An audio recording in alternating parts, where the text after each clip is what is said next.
কঠিন যে কাজটি নির্ঘুম রাত্রিতে আমাদের এই পরিচ্ছন্ন কর্মীরা শহরের এই পরিচ্ছন্নতার কাজটি সম্পাদন করে থাকেন।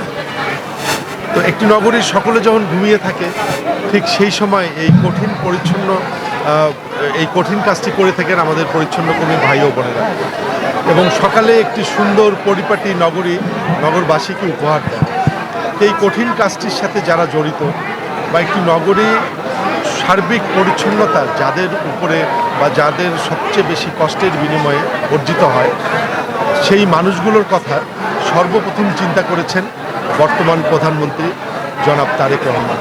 উনি দেশের রাষ্ট্রীয় ক্ষমতায় অধিষ্ঠিত হওয়ার পরে উনি চিন্তা করেছেন যে এই পরিচ্ছন্ন কর্মীর ভাই এবং বোনদের যে কঠিন পরিশ্রমের মাধ্যমে একটি নগর সুন্দর থাকে, তো তাদের জন্য কিছু একটি করা দরকার।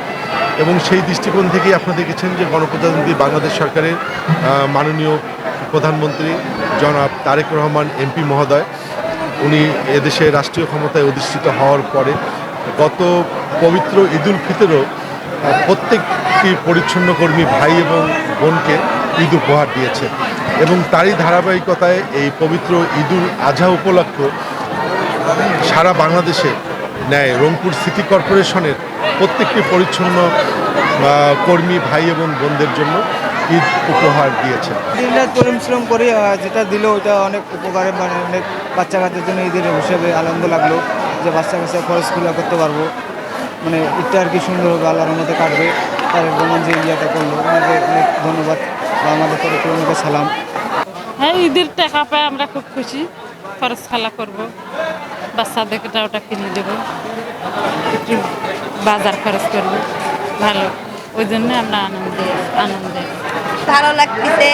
তারেক জিয়ার আল্লাহ অনেক ভালো করুক, সবার জন্য যে উপকারটা করছে। আমরা গরিব মানুষ পরিশ্রম করি ভাই, রাত্রে যে আল্লাহ কাছে চেষ্টা করি পরিবারের জন্য, সংসারের জন্য খরচপাতি হবে, বাচ্চা কাচ্চার ঈদ উপলক্ষে বাচ্চারা তো অনেক খুশি হবে ভাই। এটাই আল্লাহ অনেক ভালো করবে ভাই, যে উপকারটা করছে গরিব মানুষ হিসেবে এটাই কেউ করে নাই, কখনো আগে করে নাই ভাই। এখন সবাই ওনার জন্য